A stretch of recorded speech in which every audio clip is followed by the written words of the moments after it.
Innal hamdalillah nahmanuhu wa nasta'inuhu wa nastahdinuhu wa nastaghfiruhu wa na'udzubillahi min syururi anfusina wa min sayyiati a'malina may yahdihillahu fala mudhillalah hayyudlil fala hadiyalah. Asyhadu an la ilaha illallah wahdahu la syarikalah wa asyhadu anna Muhammadan abduhu wa rasuluhu alladzi la nabiyya ba'da. Qala Allah Ta'ala, ya ayyuhalladzina amanu taqullaha haqqa tuqatih wa la tamutunna illa wa antum muslimun. Alhamdulillah, puja dan syukur senantiasa kita rahmatkan kepada Allah Ta'ala. Salawat serta salam senantiasa kita curahkan kepada junjungan besar kita, Sang Khataman Nabiyina Rasulullah Muhammad SAW. Nah, dalam kesempatan malam kali ini, kita akan mengadakan kajian bersama para tuan guru kita dengan tema Isra Mi'raj memperkuat ukhuwah Islamiyah yang akan dibawakan oleh narasumber kita Al-Ustadz Tahta, Al-Ustadz Abdi, dan para hamba Allah lainnya.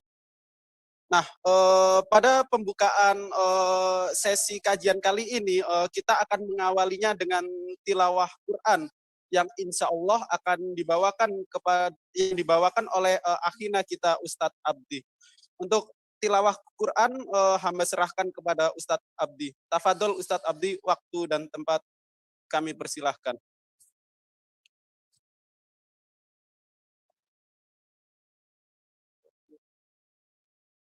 Pak Ustadz Abdi, Pak Tata. Pak Tata. Tafadhol. Pak Tata. Itu Ustadz Abdi itu. Ustadz Eni. Oh iya, mohon maaf Ustadz Abdi ada kendala teknis dalam jaringannya.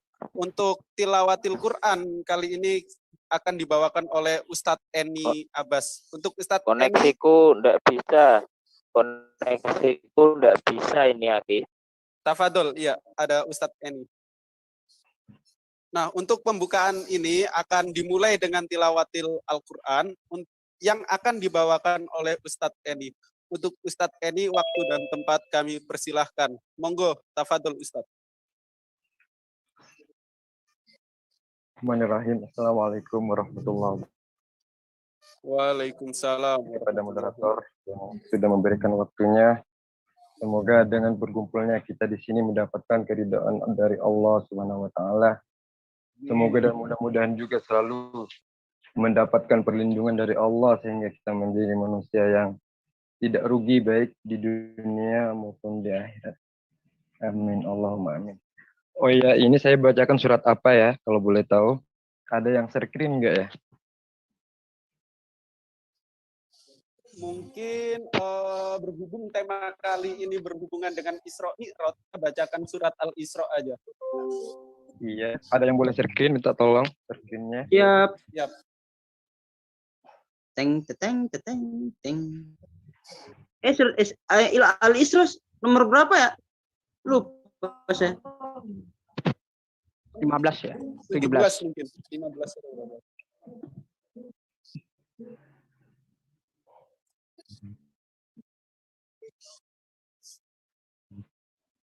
Minta tolong warnanya yang hitam boleh ditukar putih enggak ya? Minta tolong. Oke, hamba ganti aja. Hamba yang share screen.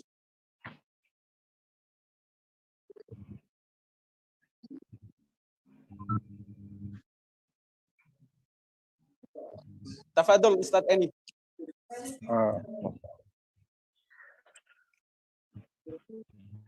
A'udzu billahi minasy syaithanir rajim.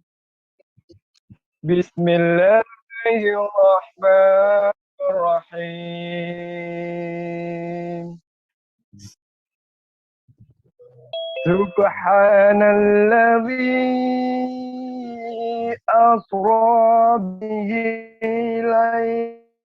minal masjidil harami ilal masjidil aqsa alladzi barakna hawlahu linuriyahu min ayatina. Innahu huwas samiul basir.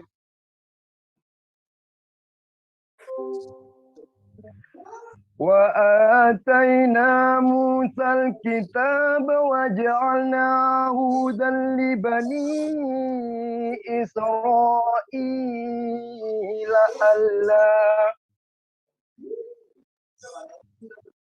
إسرائيل ألا تتخذوا من دوني وكيلا ذرية من حملنا مع نوح إنه كان عبدا شكورا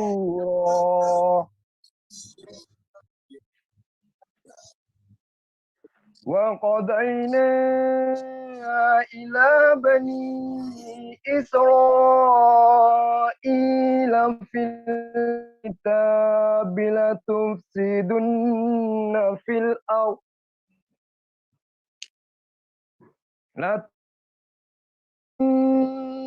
الأرض مرتين ولتعلن علوا كبيرا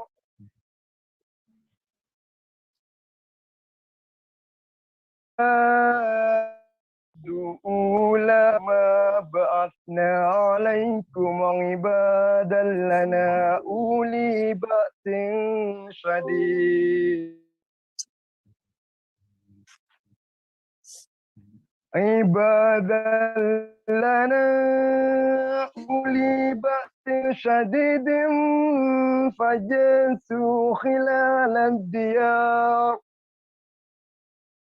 وكان وعدا مفعولا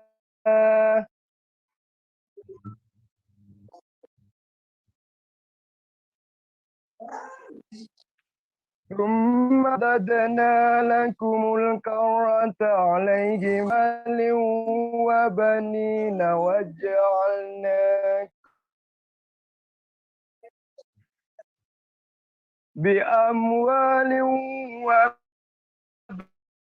وبنين وجعلناكم كثيرا إن أحسنتم أسأتم فلها فإذا آخرة يسوء وجوهكم وليدخل المسجد كما دخلوه أول مرة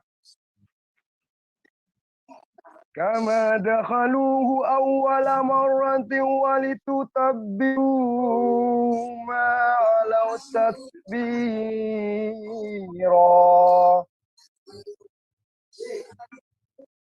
عسى ربكم أن يرحمكم وإن عدتم عدنا وجعلنا جهنم للكافرين حصيرا إن هذا القرآن يهدي للتي هي أقوم ويبشر المؤمنين الذين يعملون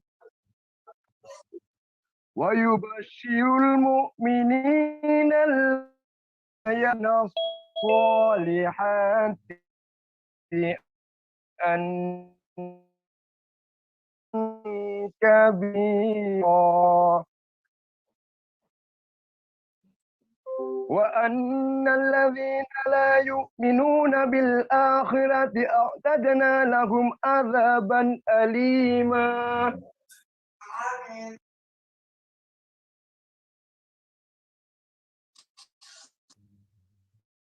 Sadaqallahul adzim, sadaqallahul adzim.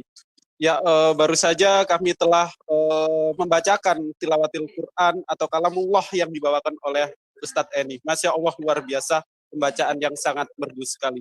Nah, untuk sesi selanjutnya akan diadakan sesi kajian atau pemaparan yang akan dilakukan oleh Al-Muharram Al-Ustadz kita, Ustadz Tahta, dan dibantu dengan hamba-hamba Allah lainnya.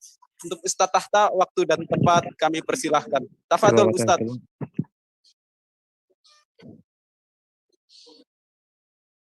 Bismillahirrahmanirrahim. Assalamualaikum warahmatullahi wabarakatuh.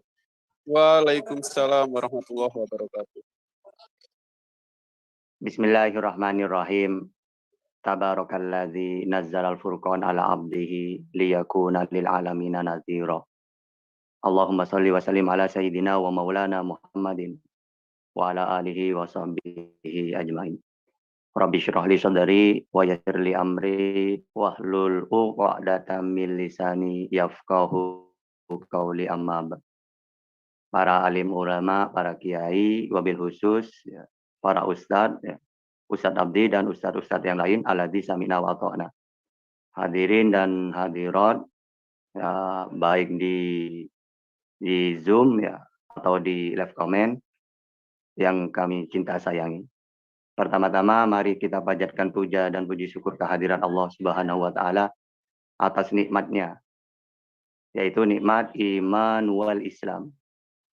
Yang kedua, sholawat wassalamuhu, semoga senantiasa tetap tercurahkan kepada junjungan kita Nabi besar Muhammad SAW, yang mana beliau telah menyelamatkan kita dari alam kebon, dari alam jahiliyah, dari alam kegelapan, menuju alam yang terang benderang sebagaimana yang kita rasakan pada malam hari ini. Yang ketiga, kami mengucapkan terima kasih kepada semuanya ya, dan yang telah menyempatkan diri untuk menghadiri dan menyimak kajian-kajian kami di Zoom, Julfikar, dan juga channel-channel yang lain yang bergabung dengan kami. Baik, ini Zoom kita mengadakan kajian, yang mana kajian ini memperingati Isra Mi'raj. Nah, yang mana pada bulan ini, ya, ini malam Isra Mi'raj. Nanti kami akan cerita tentang kenapa ketika Mi'raj ya, bertemu dengan Allah, Rasulullah, hadiah apa yang dibawa untuk umatnya, gitu ya. Yang pertama, adanya Isra Mi'raj itu, Allah ingin menghibur Rasulullah, yang mana saat itu Rasulullah dalam kesedihan karena ditinggal oleh orang yang beliau sayangi, di antaranya istri beliau Siti Khadijah, yang mana istri beliau ini, Siti Khadijah ini, istri yang sangat dia sayangi, yang sangat berkorban ya, baik harta semuanya untuk dakwahnya Rasulullah. Bahkan hartanya beliau itu ya untanya saja, ya, menurut suatu riwayat, ukuran mata kita memandang itu banyaknya, habis semuanya untuk dakwahnya Rasul, sehingga beliau sangat tertekan, banyak ke beliau, sedangkan orang yang melindungi sudah meninggalkan beliau. Akhirnya oleh Allah Isra Mi'raj. Yang kedua, karena memang banyak fitnah orang-orang yang menolak beliau, baik itu dari kalangan Yahudi, Nasrani, ini selalu menggembor-gemborkan bahwa ini bukan seorang nabi. Kalau seorang nabi, maka seharusnya tidak jauh dari Masjidil Aqsa. Karena nabi-nabi yang lain itu, baik itu Abraham, semuanya itu dekat-dekat gitu. Yang kedua, seharusnya nabi itu tahu nabi-nabi sebelumnya, bagaimana karakternya gitu ya. Makanya beliau fitnah oleh Allah ya, dengan adanya Isra Mi'raj itu, beliau dari Masjidil Haram ke Masjidil Aqsa. Berarti biar beliau tahu bahwa nabi sebelumnya, kakek-kakek beliau seperti Abraham itu kan dari sana gitu, yang dekat-dekat sana lah. Akhirnya ya Mi'raj Isra. Nah, Mi'raj itu apa? Kalau Isra dari Masjidil Haram ke Masjidil Aqsa. Nah, sampai ke langit ketujuh, ke Sidratul Muntaha sampai bertemu dengan Allah. Itu Mi'raj.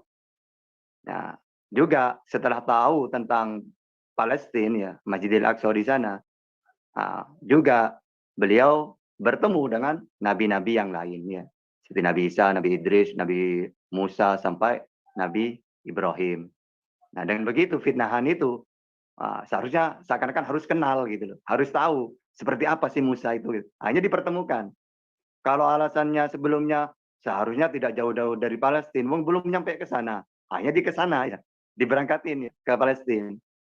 Ya, terus seharusnya tahu dong tentang nabi-nabi sebelumnya. Akhirnya tahu juga kan bertemu.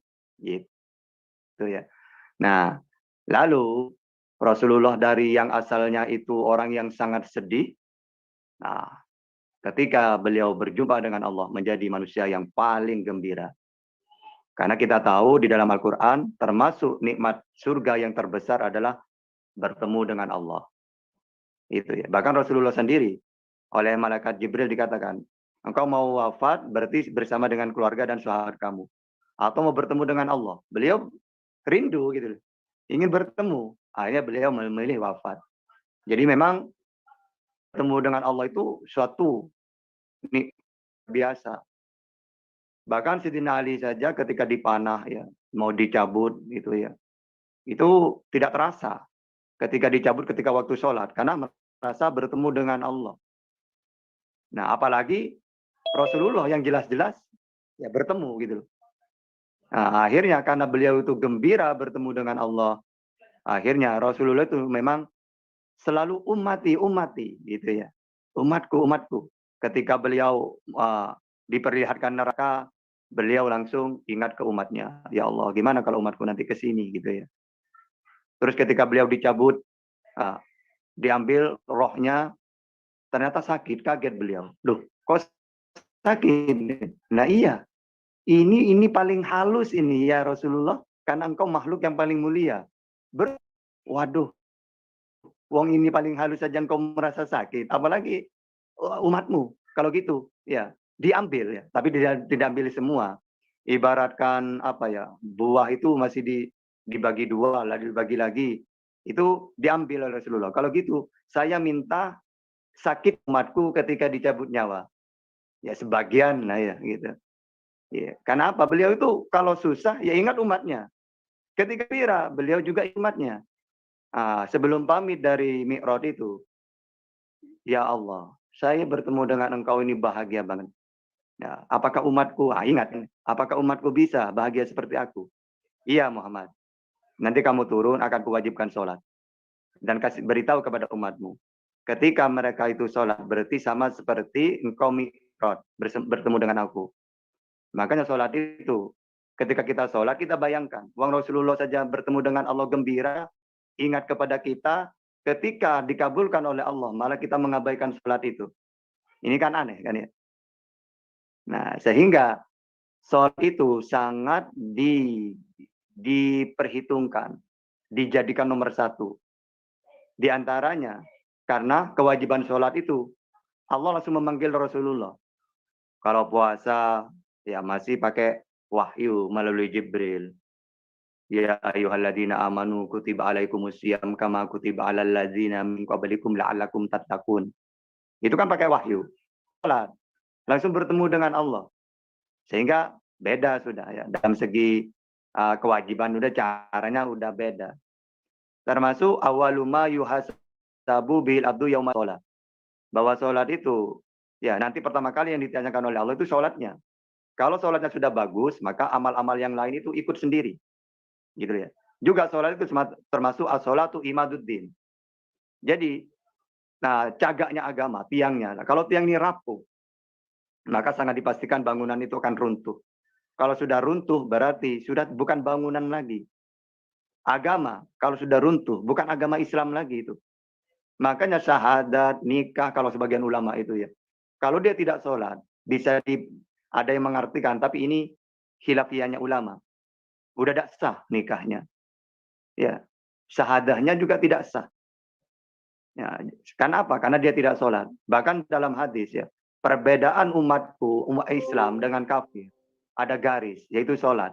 Kalau orang tidak sholat, maka keluar dari garis itu, berarti menjadi kafir seakan-akan gitu. Nah juga orang nanti kalau orang itu tidak sholat tapi Islam, dikasih kunci, masuk surga kasih kunci, tapi kuncinya itu tidak ada giginya. Coba, ya tidak bisa dibuka. Ya. Makanya, ayo dengan adanya Isra Mi'raj itu, mulai sekarang kita berjanji akan sholat. Karena apa? Karena ini termasuk malam Isra Mi'raj itu ya tanggal sekarang ini. Anggaplah ini ulang tahun kita. Ya, mulai sekarang akan berjanji tidak akan meninggalkan sholat. Jangan sampai kita itu ma salakakum fi saqar. Qalu lam nakum minal musallin. Ya, apa yang menyebabkan kamu masuk ke dalam neraka Sakor? Lalu mereka menjawab, dahulu kami tidak termasuk orang-orang yang melaksanakan sholat. Gitu ya. Nah, sekarang ya ada lagi orang yang sholat aja masih ya harus tepat, harus ada di dalam waktunya. Fawailul lil musallin alladzina hum an sholatihim sahun. An sholatin ya. Pakai an. Anda kan fi itu ya. Di dalam sholatnya itu apa? Sahun. Itu bahaya. Ya, orang yang apa? Lalai di dalam sholatnya. Nah, itu bahaya. Tapi ini kan an gitu ya. Maksudnya apa? Kata Ibnu Abbas, ini termasuk membahas tentang orang munafik. Orang munafik itu ketika azan, ya, dia santai-santai, terus-terus. Akhirnya ketika waktunya mau habis, dia kaget. Wah, iya dari tadi ya. Nah, ini termasuk sahun di situ. Ya, kita kadang-kadang sholat waktunya sudah ada. Ya. Bahkan sudah setengah jam waktunya, santai-santai terus. Sampai kita kaget, aduh, udah lama ini waktu dari tadi. Lihat jam, langsung kaget. Nah, ini sahun. Udah celaka orang seperti ini. Nah, apalagi yang nggak sholat kan gitu ya. Nah, sehingga mulai sekarang mari kita sholat kita itu jangan sampai kita itu termasuk orang yang munafik ya. Orang munafik itu makanya jangan gampang-gampang mengatakan kamu. Apa munafik itu? Padahal orang munafik itu kalau dia itu sholat itu malas. Kebalikannya orang munafik apa? Dia kalau sholat semangat. Jadi wah kamu itu munafik. Tidak usah mengvonis orang munafik. Lihat sholatnya. Kalau sholatnya sudah malas, ya, itu baru orang munafik yang tepat. Gitu ya. Nah, atau orang munafik itu apa? Orang yang ya menampakkan iman padahal apa? Dia tidak mengimani gitu. Itu kan seperti itu. Nah, sehingga malam ini malam Isra Mi'raj ya, kita harus tahu apa faedahnya, manfaatnya, hadiah apa yang Rasulullah untuk kita. Ya, yaitu sholat nomor 1 dan tidak punya alasan. Kenapa kok itu yang ditanyakan pertama kali? Kenapa itu kok jaga tiangnya agama? Karena kalau puasa, kenapa tidak puasa? Mungkin sakit, mungkin tua, nanti bayar fidyah. Kenapa tidak zakat? Mungkin miskin. Kenapa tidak haji? Iya, karena apa? Karena kita tidak punya biaya. Tapi kalau sholat, kenapa tidak sholat? Sakit, duduk. Tidak bisa duduk, berbaring. Itu udah ada tawaran. Gitu ya. Sehingga beda dengan ibadah-ibadah yang lainnya. Karena kalau yang lainnya masih punya alasan. Ada untuk kita tidak melaksanakan ibadah yang lain. Puasa, zakat, haji. Nah kalau sholat, nggak ada itu. Nggak bisa. Nggak bisa ditawar udah. Nggak ada kodoknya. Ya, yang ada itu cuma tertidur. Itu pun kalau tidurnya tidak bangun-bangun. Kalau masih bangun, misalnya saya tidur mulai dari setelah subuh. Jam 10 bangun. Tidur lagi sampai maghrib. Ini tetap dosa tidurnya. Karena apa? Karena dia tidurnya pernah bangun. Kenapa jam 10 itu dia tidak bangun? Lalu apa? Menunggu duhur. Gitu ya. Nah, jadi kalau yang dimaksud boleh kodok ketika tidurnya itu tidak pernah bangun-bangun memang. Kalau masih bangun itu masih tidak menjadi alasan. Bahkan kalau kita baca dalam kitab fikih, orang yang tenggelam di laut, ya udah mau mati, ternyata dengar adzan, wajib sholat masih coba. Dari pentingnya. Makanya untuk menguji orang itu baik atau enggak, lihat sholatnya. Tidak usah lihat apa. lihat sholatnya langsung rajin, berarti udah, maka pasti dijamin orang itu baik. Inna sholata tanha anil fahsya'i wal munkar. Itu teliti sholatnya saja, gitu ya. Sehingga pasti itu mewakili amal-amal lainnya atau perbuatannya, gitu ya. Oke, mungkin itu saja dari kami ya. Untuk selanjutnya kami serahkan kepada moderatornya. Silakan. Alhamdulillah, terima kasih Ustadz atas penghantar dan pemaparan yang telah disampaikan perihal tentang Isra Mi'raj. Di mana Isra Mi'raj sendiri adalah perintah Allah untuk melaksanakan sholat kepada Nabi Muhammad SAW. Dan di dalam Al-Ankabut sendiri dikatakan bahwa sholat itu mencegah kita dari perbuatan yang mungkar. Nah, untuk selanjutnya mungkin bisa dikasih pemaparan tambahan untuk Al-Ustadz Eni dan Al-Ustadz Abdi. Untuk Ustadz Eni dan Ustadz Abdi, waktu dan tempat kami persilahkan. Tafadol Ustadz.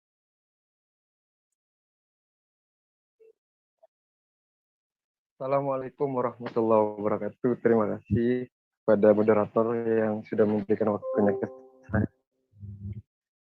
Ini insya Allah saya akan sedikit membagi kepada saudara semua, terutama kepada diri saya sendiri,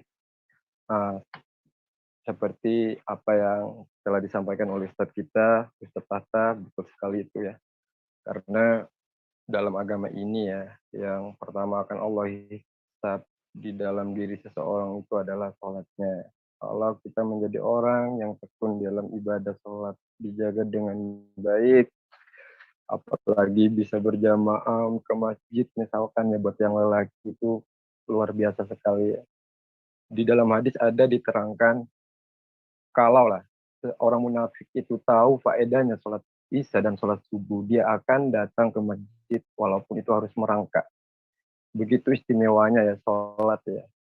Kalaulah kita melakukan ibadah sholat isya berjamaah di masjid, Allah akan memberikan pahala ke kita dari waktu isya sampai masuk ke waktu subuh. Coba berjamaah ya ke masjid, jamaahnya, subuhnya misalkan, duhurnya, asarnya, maghribnya, dan isyanya. Ketika kita lepas dari sholat isya, Allah janjikan kepada orang yang melakukan sholat jamaah tersebut itu akan dijaga sampai masuk ke waktu subuh. Ibu bapak semua saudara muliakan, nggak mau kita dijaga Allah. Coba siapa kalau nggak Allah yang akan jaga kita? Saudara kita belum tentu akan bisa menjaga kita ya ibu bapak ya.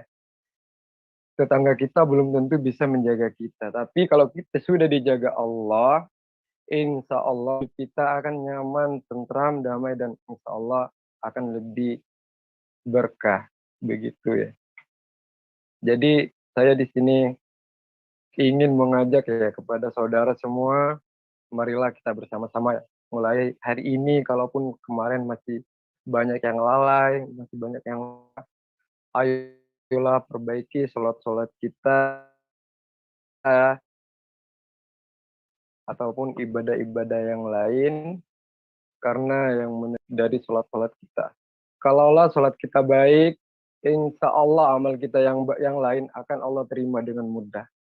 Begitu juga sebaliknya, apabila sholat kita tidak baik, maka amal-amal kita yang lain susah untuk tumbuhnya. Jadi mungkin cuma ini yang bisa sedikit saya berikan kepada saudara semua, karena ini juga kewajiban saya ya sebagai saudara antum semua ya. Saya wajib menegur ataupun menasihati, begitu juga sebaliknya. Salah ya, jangan biarkan saya itu salah ya ibu semua, saudara. Saya butuh perhatian dari kalian semua ya, karena saya juga punya kekurangan, punya kelemahan yang mungkin lebih lemah dari anda semua di sini ya. Saya sangat lemah sekali orangnya, tapi insya Allah kelemahan itu kalau Allah ada akan terkubur dalam diri kita. Karena itulah sifat manusia butuh kasih sayang ataupun butuh dukungan dari orang lain juga. Jadi marilah kita semua juga bersatu ya, dalam keadaan apapun kita harus selalu bersatu jaga silaturahmi kita, jaga keislaman kita ataupun kemusliman kita ya, akhlak-akhlak kita juga, cara bicara kita jaga juga ya semua saudara. Karena apabila kita salah di dalam ucapan-ucapan kita, dalam arti salah dengan menggunakan yang tidak benar, misalkan marah-marah ataupun emosi dan sebagainya, insya Allah saya nggak bisa menjamin ya orang itu akan tenang, saya nggak bisa menjamin. Tapi kalaulah kita bisa menjaga lisan kita, berusaha berucap yang baik, berucap yang bermanfaat, berucap yang berfaedah, yang membangun untuk agama, insya Allah Allah akan memberikan kebahagiaan kepada kita semua. Allah akan memberikan kekuatan kepada kita semua. Dan Allah akan juga selalu melindungi kita semua dalam keadaan apapun kehidupan kita, sesusah apapun kehidupan kita. Mungkin cuma ini yang bisa saya sedikit tambahkan kepada saudara semua ya, ibu, bapak, saudara, tanpa saya sebutkan satu persatu. Yang pertama, terima kasih karena sudah memberikan waktunya ke saya. Semoga apa yang saya sampaikan bisa bermanfaat, yang terutama bermanfaat buat saya sendiri, termotivasi untuk diri saya sendiri. Bersyukur kalau seandainya Allah mengizinkan itu bisa bermanfaat untuk saudara-saudara saya yang ada di sini. Gitu ya Ibu Bapak semua. Jadi dari saya, kalaupun ada ucapan saya yang kurang bagus, yang menyinggung ataupun yang membuat Bapak menjadi tidak nyaman, dengan 10 jari tangan saya mohon maaf yang sebesar-besarnya. Mungkin itulah kekurangan dari diri saya, itulah mungkin kefakiran dari diri saya, itulah mungkin kebodohan dari diri saya, karena keagungan kesempurnaan itu hanyalah milik Allah Subhanahu wa Ta'ala. Dari saya akhiri. Wassalamualaikum warahmatullahi wabarakatuh. Waalaikumsalam warahmatullahi wabarakatuh. Terima kasih jazakallah khair untuk Al-Muharram Ustadz Eni telah memberikan pemaparan yang sangat baik. Nah, di dalam Al-Quran sendiri dikatakan bahwa perintah pertama yang termaktub di dalam Al-Quran itu adalah sholat. Di mana di surat Al-Baqarah dijelaskan, dalikal kitabul la raiba fihi hudal lil muttaqin. Siapa itu orang-orang yang bertakwa? Alladzina yu'minuna bil ghaib wa yuqimunas shalah. Jadi perintah pertama yang termaktub di dalam Al-Quran sendiri adalah perintah sholat. Bagaimana ketika Nabi SAW ketika Isra Mi'raj ke langit ke-7 mendapat perintah sholat oleh Allah Ta'ala, marilah kita sebagai umat muslim menjaga sholat kita sebaik-baik mungkin. Karena di dalam Al-Ankabut berkata bahwa sholat itu mencegah kita dari perbuatan yang munkar.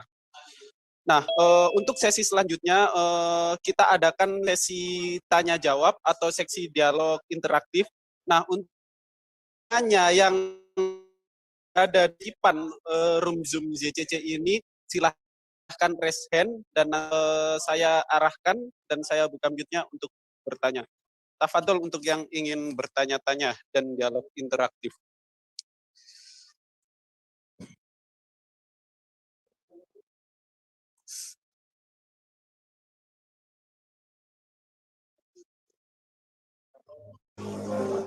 Untuk yang ingin bertanya, raise hand atau mungkin ada pertanyaan di kolom live chat YouTube, silahkan dibacakan untuk para menasiar.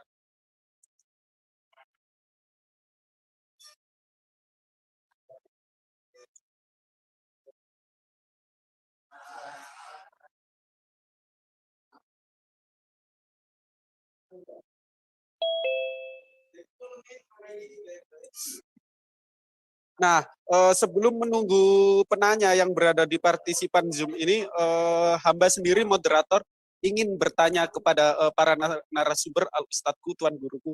Nah, bagaimana sih Al-Ustadz cara kita menjaga sholat dengan ikhlas agar kita tidak lalai akan sholat itu? Ketika kumandang adzan telah berbunyi Allahu Akbar, bagaimana kita bisa hati kita ketika mendengar lafal Allah itu langsung menuju dan bergegas sholat. Untuk tips bagaimana? Kurang lebihnya begitu. Tafadhol para narasumber, para tuan guru. Oke. Goldian. Ya, lanjut Ustadz. Nah, begini ya. Pertama dari makna azan dulu. Anida, undangan. Nah, sekarang gini. Ketika Goldian diundang orang yang terhormat, pasti Anda mempersiapkan. Nah, kadang-kadang kita itu diundang orang yang istimewa. Kita beli pakaian yang baru, padahal jauh-jauh itu sudah. Jika kita diundang oleh Allah, malah kita malas. Nah, itu kita harus berpikir. Gitu ya. Yang kedua, kalau kita itu sholatnya malas, tidak tepat waktu misalnya, berarti kita itu termasuk apa? Amalan yang baik menurut Allah ya, bagi kita. Ya, yaitu menjaga waktunya sholat itu.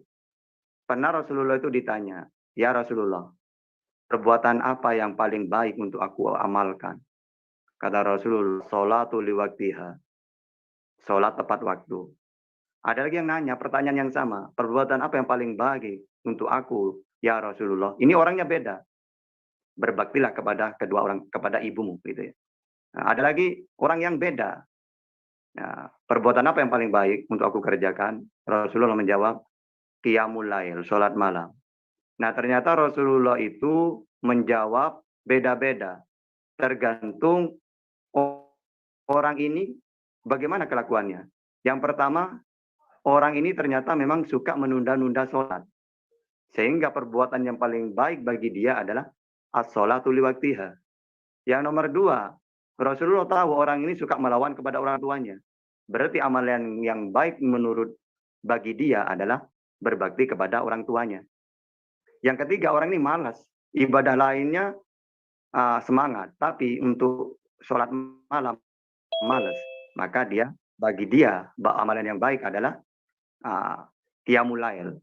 Nah, kalau kita itu tidak bisa menjaga waktu, tepat waktu, maka amalan yang paling baik untuk kita adalah as-sholatu liwaktiha. Gitu ya. Jadi jawabannya ada dua, supaya kita semangat. Mungkin kita itu malas tepat waktu, maka amalan yang baik ayo mulai sekarang harus tepat waktu. Ini amalan yang paling baik untuk kita. Yang kedua, ingat, Allahu Akbar, Allahu Akbar, kita ibaratkan diberi undangan. Makanya kalau orang kita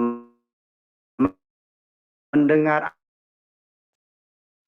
ya, seakan-akan kenapa? Seharusnya harus siap-siap. Duduk di masjid, lalu baru adzan. Nah, ini yang bagus seperti. Padahal ulama tasawuf itu dengar adzan ke masjid ada salah. Udah. Seakan-akan apa? Seakan-akan orang ini, orang yang benar-benar cinta, belum dipanggil sudah siap. Gitu ya. Nah, itu aja jawabanku ya. Oke, untuk yang lain silakan. Terima kasih Ustadz, jazakallah khair atas jawaban yang telah Ustadz berikan dan memberikan pencerahan kepada kita semua. Akhi Goldian, ada dari Ya. ini nih live chat nih, nanya satu Ya, orang. tafadhol dibacakan. Mas Yusuf. Dari Heliliyah Lilis. Bentar. Dari Heliliyah Lilis, nanya apa Ustadz? Gimana kalau kita lagi sholat, ingat ini itu, bahkan yang tadinya lupa bisa ingat sholatnya sah enggak? Kayak gitu. Maksudnya kurang khusyuk lah, ingat macam-macam. Nah, mungkin saya pertegasnya. Mungkin pertanyaan dari bagaimana melaksanakan ibadah sholat, lalu sesuatu yang tadinya kita lupa, ternyata waktu kita sholat itu ingat. Nah, itu gimana? Kurang lebihnya begitu. Tafadhol Ustadz. Oke, jadi orang yang seperti itu kalau di dalam hadis kalau orang yang kecolongan. Karena gini, setan itu ketika orang sholat ada setan khusus untuk menggoda, gitu ya. Nah, sehingga orang kalau sudah keluar dari ingatan itu ya kemana-mana itu orang yang kecolongan gitu. Nah, setan itu pintar. Kadang-kadang selalu gagal setan itu menggoda. Nah, dari pintarnya setan ini ya, malah ditambah khusyuk orang ini. Setelah selesai, maka dikasih bisikan lain. Apa? Ria. Sekarang kan bisikannya gini, kamu tuh khusyuk sholatnya. Akhirnya dia, dengan kebanggaan itulah, maka menjadi turun nilainya.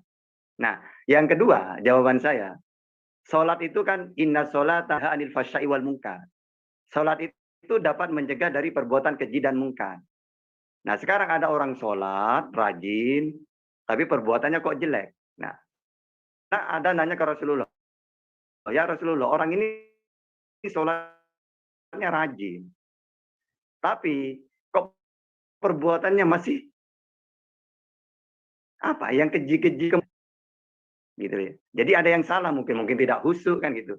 Nah, makanya kata Imam Ghazali, sholatul ghafil la tamna'u anil fasya'i wal munkar. Salatnya orang yang lupa, tidak khusyuk, tidak mencegah dari perbuatan keji dan mungkar, tetap kelakuannya. Jadi belajar ya, belajar. Tapi sah salatnya, orang tidak khusyuk itu sah. Hanya saja biasanya tidak merubah perbuatan kita. Tidak apa ya, salatnya sah tapi tidak mencegah dari fahsya dan mungkar.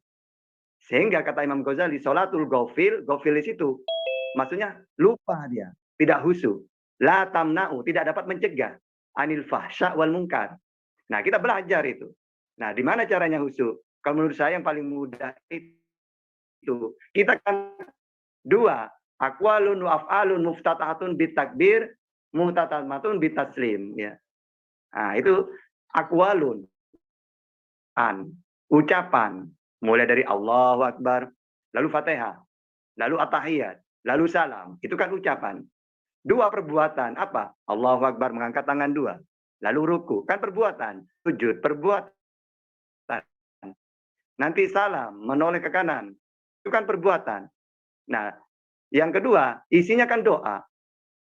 Maka caranya khusyuk itu, kalau kita sudah tahu maknanya sholat itu doa dan puji-puji, berarti kan kita menghadap kepada Allah. Kalau kita menghadap kepada Allah, apa yang kita lakukan dalam sholat itu? Memujinya. Alhamdulillahirabbil alamin. Segala puji bagi Allah, Tuhan semesta alam. Nah, masa memuji ingat kemana-mana? Kan gitu ya. Ar-Rahmanir Rahim. Nah, yang maha pengasih lagi maha penyayang. Jadi apa? Saya memuji Galdian. Ya pasti kan berhadapan. Gitu ya. Ya harus tahu, memang saya ini memuji gitu loh. Makanya, ada iman, Islam, iman, ihsan. Anta budallahu ka'annaka tarahu wa ilam yakun tarahu fa innahu yarak. Mengarah ke khusyuk. Beribadahlah kamu seakan-akan kamu melihat Allah. Kalau kamu tidak bisa dan pasti tidak bisa, maka cara yang kedua, karena Allah itu memang tidak sama dengan apapun, tidak bisa dilihat, maka yakinlah bahwa Allah melihat kita. Kalau kita sudah merasa dilihat Allah, oke, di hadapan kita ada Allah, tapi kita tidak bisa melihat, maka yakinin saja bahwa Allah melihat kita. Ketika kita memuji Dia, ya kita sadar bahwa Allah melihat kita. Makanya tadi yang saya bahas kajian yang tadi itu, Fatihah itu setiap alhamdulillahirabbil alamin, Allah langsung membalas. Hambaku memujiku, gitu ya. Ya seperti itu sampai selesai itu Allah menjawab terus. Kok bisa ada orang yang bertamu, ya berhadapan main HP, tidak sopan kan? Ada orang berhadapan dengan Allah, kok malah ingat kemana-mana, kan tidak sopan. Seharusnya apa ketika sholat itu bertemu dengan Allah? Apa tugas kita? Memujinya. Nah, gitu. Juga berdoa, minta ya Allah, ini kan. Rabbi firli warhamni wajibuni warfa'ni warjukni wahdini wa'afini wa'fu'ani. Itu kan di waktu sholat. Ya. Nah, ketika itu kan doa isinya. Masa kita minta kepada Allah, Rabbi firli, ampunilah, kan warhamni, sayangilah, warjukni, berikan rezeki, wa'afini, kesehatan, ya. Wa'fu anni, itu semua kan doa. Masa mau lihat kemana-mana? Gitu ya. Jadi harus sadar, anta budalaka anaka tarahu wa ilam yakun tarahu fa innahu yarak. Itu sadar, itu sudah jalan khusyuk udah itu. Belajar gitu ya. Belajar untuk tidak ingat kemana-mana. Belajar bahwa kita sedang mi'raj, bertemu dengan Allah. Gitu. Oke, silakan. Tafadhol Ustaz, jazakallah khair katsiran atas jawaban yang diberikan. Nah, jadi tatkala kita memuji Allah, misal alhamdulillahirabbil alamin, itu jangan mulut kita aja yang memuji, tetapi hati kita, perbuatan kita tatkala kita memuji Allah, kita beri bukti dengan perbuatan-perbuatan kebaikan kita. Jangan hanya mulut doang seperti orang munafik. Sedangkan kita aja ketika mencintai kekasih kita, memuji, mencintai istri kita, tetapi dan perbuatan kita itu diiringi pembuktian. Begitu pula ketika kita memuji Allah, memuji Asmaul Husna Allah, perbuatan kita itu harus diiringi sesuai dengan perkataan dan mulut kita, yang dimana mulut kita memuji kepada Allah. Nah, di sini sudah ada penanya yang resen. Silahkan untuk Kak Melisari di unmute. Silahkan. Assalamualaikum warahmatullahi wabarakatuh. Waalaikumsalam. Saya ingin menanyakan bagaimana caranya kita bisa sholat tepat waktu. Karena saya Ustadz masih kadang-kadang telat gitu loh. Ya gimana ya, mudah-mudahan saya bisa untuk lebih baik lagi ke depannya. Saya tidak mau lagi telat karena saya tadi mendengar uraian bahwa orang yang telat salat itu sama dengan orang munafik. Saya takut sekali, Ustadz. Terima kasih, itu saja. Terima kasih Mbak Melisari atas pertanyaannya, dan pertanyaannya juga berkorelasi dengan surat Al-Ma'un. Bagaimana Allah mengatakan bahwa fawailul lil musallin, celakalah orang yang sholat, alladzina hum an sholatihim sahun, yang lalai dengan sholatnya. Yang dimaksud lalai di situ adalah waktunya. Tafadhol Ustadz untuk menjawab. Oke, jadi yang pertama adalah kita harus tahu, kita dihidupkan di dunia ini sebenarnya intinya itu ibadah. Wa ma khalaqtul jinna wal insa illa liya'budun. Nah, ibadah yang paling utama adalah sholat. Kalau kita sudah tahu intinya dihidupkan oleh Allah untuk ibadah, maka harus diutamakan juga. Tapi Allah menguji kita. Kita lalai sholat tidak tepat waktu, pasti ada sebab-sebabnya. Nah, sebab-sebabnya itu, misalnya seperti ini. Walana beluanakum bisyai'im minal khawfi wal ju'i wa naqsi minal amwali wal anfusi was samarat wa basiri sabirin. Dan sungguh akan kami berikan cobaan kepadamu dengan sedikit ketakutan, kelaparan, kekurangan harta, jiwa, dan buah-buahan. Dan berikanlah berita gembira kepada orang-orang yang sabar. Jadi apa? Ingat, apapun yang melalaikan kita itu cobaan. Kadang-kadang kita lalai sholat gara-gara pekerjaan. Walana beluanakum, gitu ya. Kadang-kadang dengan anak, keluarga, kadang-kadang sakit. Ini semua cobaan untuk kita. Kalau kita itu tahu ini cobaan, maka ini dinomor duakan. Tetap dinomor satukan itu adalah ibadah. Untuk yang lain, saya kenapa tidak tepat waktu? Itu ada ujian, ada sebab-sebabnya.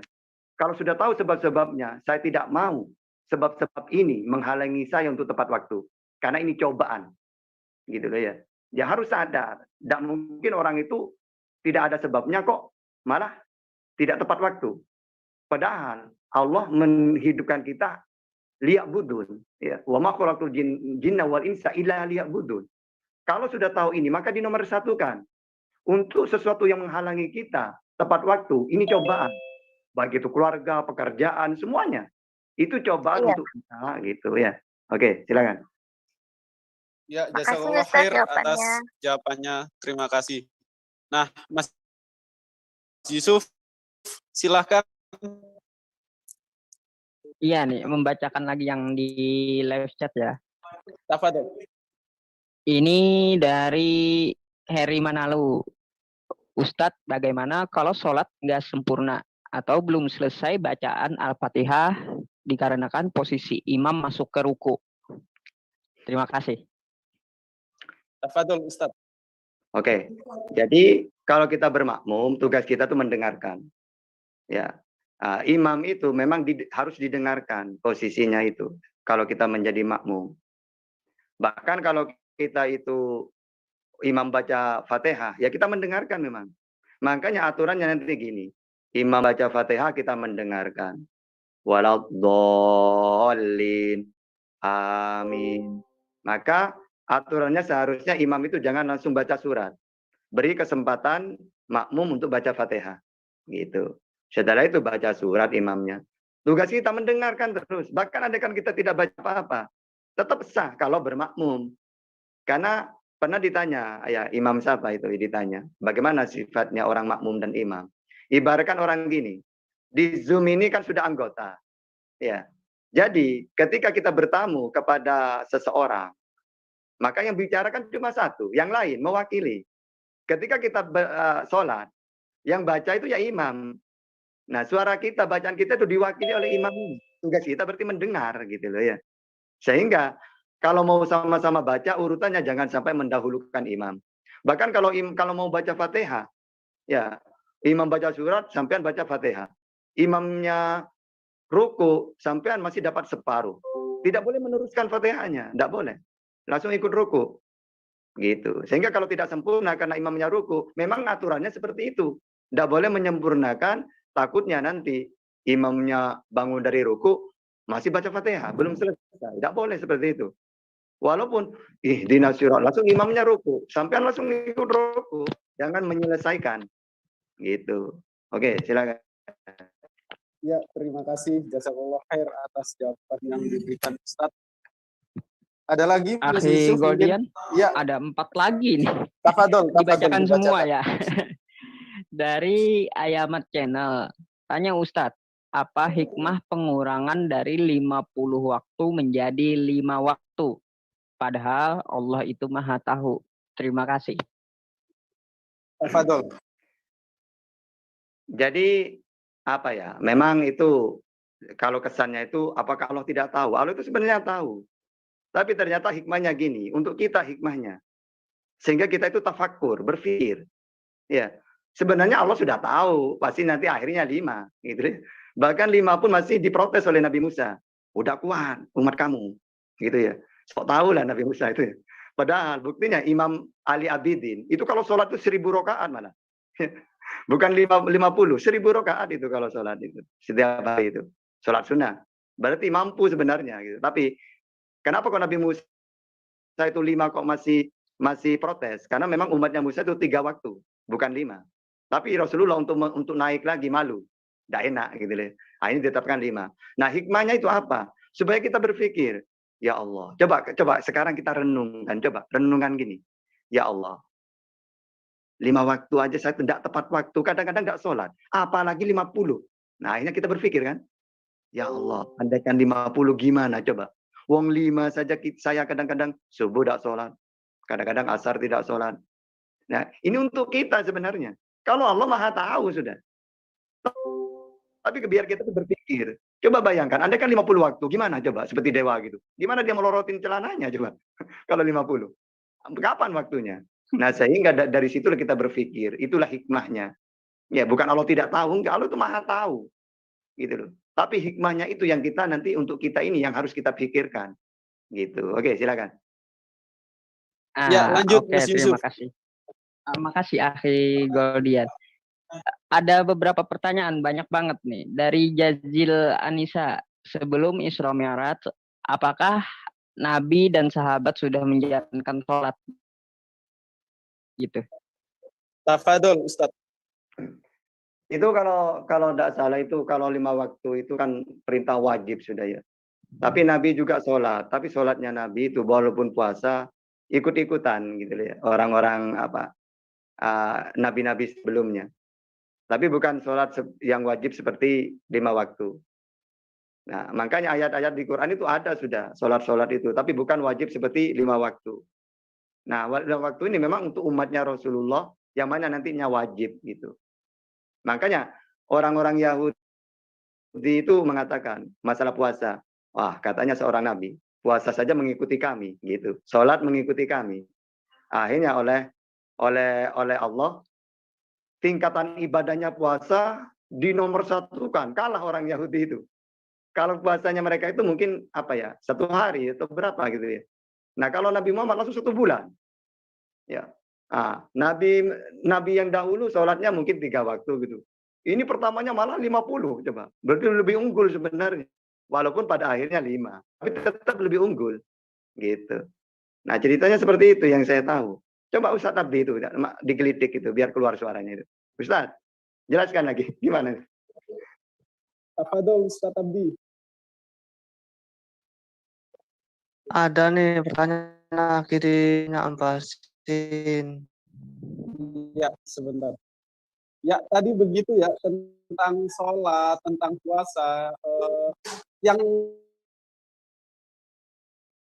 sholat wajib 5 waktu itu ya, waktu peristiwa Isra Mi'raj sendiri, tetap Nabi Daniel, Nabi Abraham, Yesus pun juga melaksanakan sholat. Tetapi yang mendapatkan stempel langsung oleh Allah, di mana Allah menyuruh umat Nabi Muhammad melakukan sholat wajib selama 5 waktu, ya waktu peristiwa Isra Mi'raj itu. Terima kasih. Mungkin kami beri kesempatan dulu ya Mas Yusuf untuk partisipan Zoom kami. Untuk Pak Zohri, NTB. Tafadol. Assalamualaikum warahmatullahi wabarakatuh. Waalaikumsalam. Terima kasih atas kesempatannya. Begini, tadi banyak saya mendengar terkait dengan masalah sholat. Jujur, kalau pada diri saya itu, sebenarnya saya ingin belajar sholat untuk tidak belajar sholat, untuk berhenti belajar sholat. Kenapa? Karena saya merasa kalau saya sholat saat ini, merasa masih belajar. Keinginan kedekatan terhadap Allah itu yang belum saya rasakan. Tadi juga banyak yang lebar dijelaskan oleh Ustadz Tata ya. Jadi mungkin rigidnya di dalam diri saya ini kok merasa masih belajar, merasa belajar. Sholat itu masih dalam keadaan mengambang. Ini mungkin perlu yang saya ingin tahu gimana trik-trik untuk itu. Kedua, Rasulullah Shallallahu Alaihi Wasallam dalam mengambil sholat Isra Mi'raj, malam ini malam Isra Mi'raj. Jadi menurut informasi saya pernah menanyakan bahwa dia sebelum dia jalan itu dia sholat. Cuman sholatnya itu sholat seperti apa itu yang ingin saya tahu. Terima kasih Pak Ustadz. Assalamualaikum warahmatullahi wabarakatuh. Waalaikumsalam warahmatullahi wabarakatuh. Terima kasih atas pertanyaan yang telah diberikan. Saya langsung ke Ustadz Tahta. Tafadhol Ustadz. Ya, jadi orang itu memang harus belajar sholat itu. Jangan sampai karena seakan-akan tidak pengaruh ke kita. Ini orang bahaya. Karena termasuk siksaan yang sangat pedih itu di dunia ini ketika dia tidak merasakan nikmatnya ibadah. Nah, itu sebenarnya. Nah, sehingga kalau ada orang yang tidak misalnya kurang benar sholatnya, ini bukan masalah benar atau enggaknya, tapi ini kewajiban. Sehingga kewajiban itu dilakukan, cara-caranya dipelajari pelan-pelan. Bahkan misalnya mu'alaf tidak tahu, maka tidak baca pun tidak apa-apa. Rukuk ya rukuk gitu. Kalau baca bisa baca subhanallah, subhanallah baca. Fatihah hafal separuh, ya itu sudah baca. Tapi jangan sampai terus-menerus kayak gitu, terus belajar. Nambah 1 ayat lagi Fatihahnya, ya pertamanya hafal 4 ayat, tambah lagi 1, menjadi 5. Ya 5 itu dibaca. Ya, nanti dapat 6 sampai selesai. Waladhdallin sampai itu. Nah, terus masalah sholatnya Nabi. Nah, tadi itu kan sudah saya menjelaskan bahwasannya sebelum itu Nabi Mi'raj memang sholat. Tapi sholatnya itu, ya karena nabi-nabi yang lain juga sholat gitu loh. Sehingga dia juga sholat. Hanya saja karena menurut orang Yahudi ikut-ikutan gitu loh. Sehingga ketika Mi'raj malah sholatnya lebih unggul. Ya, pertama 50, walaupun menjadi 5 itu tetap lebih unggul. Puasanya juga lebih unggul. Karena 1 bulan penuh full gitu loh. Nah, gitu jawabannya. Oke, silakan. Ya, jazakallah khair Ustadz. Bahkan sahabat sendiri itu waktu bertanya kepada Nabi Shallallahu Alaihi Wasallam tentang sholat yang sempurna, bagaimana ya Rasulullah cara sholat yang sempurna? Nabi Shallallahu Alaihi Wasallam berkata, "Shollu kama ra'aitum yusolli, sholatlah kamu seperti melihat aku sholat." Lalu sahabat itu sholat, lalu tanya, apakah sholat saya sudah sempurna? Lalu Nabi Shallallahu Alaihi Wasallam menyuruh sahabat itu untuk sholat lagi, sholat. Lalu bertanya lagi, apakah sholat saya sudah sempurna ya Rasulullah? Lalu Rasulullah menyuruh beliau sholat lagi. Sholat. Lalu bertanya kepada, ya Rasulullah, bagaimana cara sholat yang sempurna? Saya sudah melakukan sholat tetapi belum sempurna. Lalu Nabi SAW berkata, perbaiki dulu wudumu. Jadi wudu sholat itu merupakan satu kesatuan atau satu paket begitu kurang lebihnya. Oh, Tafadhol itu jazakallahu khair. iya itu gini, itu ayatnya gabungannya. Ma la yutimul wajib illa bihi fahuwa wajibun. Sholat itu wajib, maka yang menjadi sahnya sholat itu wajib juga. Kita kuasai wudhunya. Jadi wudhu itu menjadi wajib juga. Karena menjadi penyempurna sholat. Gitu. Ma la yutimul wajib illa bihi fahuwa wajibun. Gitu. Sesuatu sholat itu wajib. Maka hal-hal yang berhubungan dengan sholat menjadi wajib juga. Jadi sempurnakan juga. Seperti wudhu gitu. Gitu, oke. Tafadhol Ustaz. Silahkan Mas Yusuf dibacakan lagi. Oke, ini dari ini nih, dari guru kita nih. Mas Dedi Wijaya Official.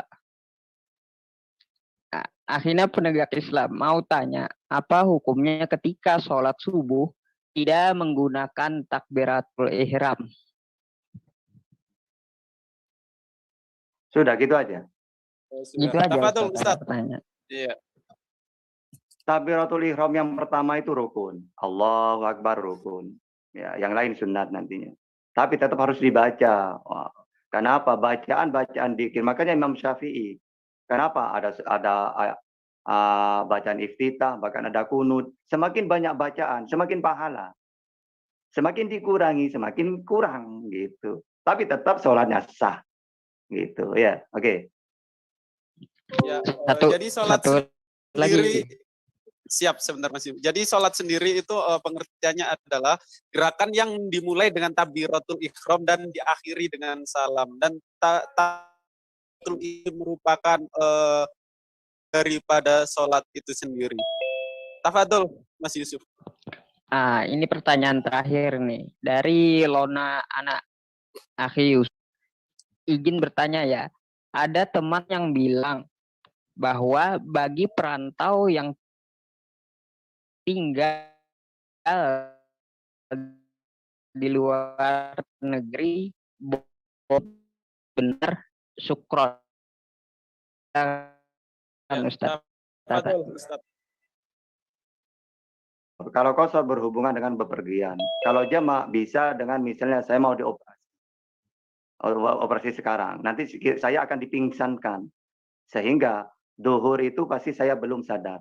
Asar mungkin sadar. Maka boleh dijamak itu. Nah kalau merantau-merantau itu saya tidak ngerti ya, hubungannya gimana, apa masalahnya gitu. Selagi masih bisa seperti sekarang, ya ngapain dijamak? Harus ada alasannya. Ada jamak, ada kosor. Kosor ada alasannya. Mungkin nanti musafir gitu ya.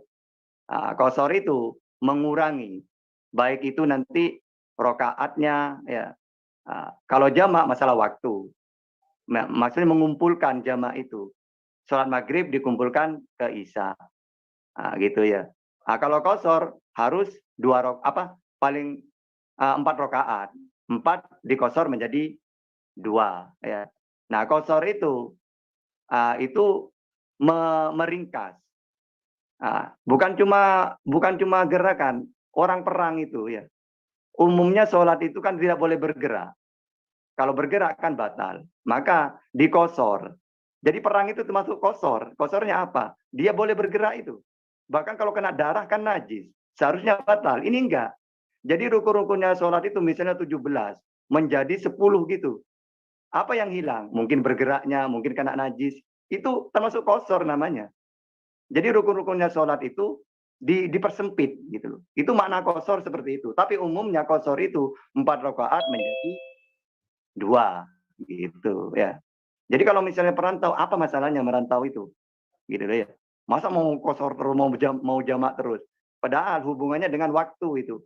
Selagi masih bisa seperti sekarang, tidak ada perbedaannya. Ya enggak, sholatnya seperti biasa gitu ya. Maka saya harus tahu sebab-sebabnya. Gitu ya. Oke, silakan lanjut. Ya, jazakallah khair Ustaz.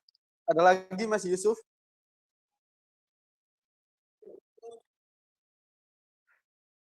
Monitor Mas Yusuf.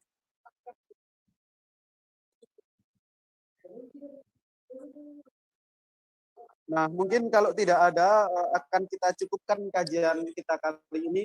Tetapi hamba sebagai moderator ingin meminta penutup yang akan disampaikan oleh Ustadz Tahta. Tafadhol Ustadz. Mas Goldian, ada pertanyaan satu lagi dari live YouTube-nya iya. Basin. Ya. Oke, saya bacakan ya. Dari Mas Tin Dena Abdullah. Ufti Tin Dena Abdullah. Kalau bulan puasa kan perempuan pasti halangan. Terus bulan Syawal kan puasa Syawal. Kalau puasa Syawal dulu, bulan depannya aja baru mengganti, yang halangan gimana? Silakan. Jadi kodok itu, ibadah itu lebih cepat lebih baik. Tapi kadang-kadang orang itu memilih bulan Asharul Hurum. Karena Asharul Hurum itu Dzulqa'dah, Dzulhijjah, Rajab, Muharram ya. Itu Asharul Hurum, bulan yang mulia. Sehingga ibadah-ibadah yang biasa menjadi luar biasa. Misalnya gaji, orang bekerja. Satu hari 100.000. Untuk Asharul Hurum, 4 bulan ini. Dzulqa'dah, Dzulhijjah, Rajab, Muharram. Ini ibaratkan gaji itu 1 juta. Makanya orang itu banyak ibadah saat itu. Nah, kadang-kadang orang itu kodok dan nunggu Ashurul Hurum itu. Nah, kalau menurut saya jangan. Lebih cepat lebih baik. Karena umur kita tidak tahu. Gitu ya, kapan gitu. Intinya kalau masalah kodok itu, kita hutang. Kalau sudah waktunya, secepatnya langsung kita mengkodok. Gitu. Jangan menunggu Ashurul Hurum dengan alasan supaya nambah pahala. Gitu. Ya, seperti itu jawaban saya. Alhamdulillah. Terima kasih. Jazakallah khair. Mungkin sedikit lagi akan kita tutup. Sebelum kita tutup, kita minta penutup dari Al-Ustadz kita. Tafadhol Ustadz. Ya, saya pribadi ya, untuk saya pribadi itu memang setiap saya Isra Mi'raj ya, itu kan hubungan dengan sholat. Saya punya niat, ya, yang kemarinnya itu sholatnya jelek lah, baik waktunya atau caranya. Saya selalu ingin berubah sesuai ilmu yang saya punya. Itu niat saya. Nah, karena ini ibadah yang luar biasa. Ya, kita memang hidup itu untuk itu. Yang lain usahakan abaikan dalam segi dinomorduakan. Nah, dari penutupan saya ini ya, penutup dari saya ini, saya mengajak kalian, ayolah Isra Mi'raj ini hadiah dari Allah kepada kita Mi'raj, jaga sholatnya. Awalu ma yuhasabu bil abdu yaumal qiyamah as-sholat. Percuma kita menjadi orang baik, haji puluhan kali, zakat triliunan, puasa Senin Kamis, bahkan bukan Ramadan pun kita puasa, percuma. Kalau sudah runtuh tiangnya, ya, yaitu as-sholatu imaduddin. Sia-sia semuanya itu, ya. Apa? Awal ma yuhasabu bil abdu yaumal qiyamah as-sholat. Di hari kiamat itu Allah tidak mandang lainnya. Tapi kata ulama, kalau sholatnya baik, pasti orang itu akan zakatnya baik, puasanya baik, hajinya baik. Karena ini yang menentukan sholat ini. Tidak ada ceritanya orang sholatnya bagus, benar, ya, lalu kan jelek. Tidak mungkin. Karena mengingkari nanti bertentangan dengan inna sholata tanha anil fasya'i wal munkar. Akan bertentangan seperti itu. Tapi kalau kita mempunyai pandangan, ada kok tetangga saya sholatnya itu baik, bahkan sering berjemaah. Nah ini kata Rasulullah, perbaiki lagi. Selagi kita itu tidak fasya wal munkar, tidak menjaga itu, walaupun kita sholat, maka teliti lagi sholatnya. Gitu ya, itu pesan saya, ayo mulai sekarang kita berjanji di hati kita masing-masing. Mulai sekarang, saya akan menjaga sholat saya. Yang sudah sholat, bagus, maka tingkatkan lagi. Yang jarang berjemaah, berjemaah. Karena apa? Karena kalau dalam hadis itu gini, kalau orang itu hari sekarang ya dengan yang kemarin itu lebih bagus, berarti orang yang beruntung. Kalau yang kemarin dengan sekarang itu sama, itu orang yang rugi. Ibaratkan orang berdagang, ya mengeluarkan uang 100.000, dapat 100.000, kan rugi waktu, ya menjaga kan ya, rugi waktu, rugi tenaga. Tapi kalau orang itu malah lebih jelek dari yang sekarang, ya dari kemarin lebih jelek yang sekarang, ini orang yang celaka gitu ya. Jangan sampai kita seperti itu. Mulai sekarang kita fokus Ya, dijadikanlah sholat itu nomor satu. Mumpung ini doa kepada Allah, ini Isra Mi'raj, insya Allah istijabah dengan berjanji akan menjaga ibadah yang nomor satu. Yang perintahnya langsung Nabi Muhammad bertemu dengan Allah. Itu penutup dari saya ya. Oke. Sekian. Alhamdulillah, terima kasih Ustadz. Semuanya Tuan Guru kita telah memberikan kajian pada peringatan Isra Mi'raj malam kali ini. Di mana kami harap di peringatan Isra Mi'raj kali ini kita dapat mampu menjaga sholat kita sebaik mungkin. Di mana peristiwa Isra Mi'raj sendiri Nabi SAW langsung mendapat perintah dari Allah, yaitu perintah sholat, di mana perintah sholat 5 waktu atau sholat wajib ini dilegalkan sendiri oleh Allah Subhanahu wa Ta'ala. Nah, dalam kajian kita kali ini kita niatkan untuk mencari ilmu, di mana Nabi SAW bersabda, tolabul ilmi faridotun ala kulli muslim. Mencari ilmu hukumnya wajib bagi setiap umat muslim, dan mencari ilmu akan mendapatkan pahala dan akan mendapatkan balasan oleh Allah Subhanahu wa Ta'ala. Mari kita tutup kajian kali ini dengan doa kafaratul majelis. Subhanakallahumma wa bihamdik asyhadu an la ilaha illa anta astaghfiruka wa atubu ilaik. Apabila ada tutur kata yang kurang berkenan dari saya, baik saya lakukan secara sengaja maupun tidak saya sengaja, saya Goldian Simbolon atau Terima Doela mengucapkan mohon maaf yang sebesar-besarnya.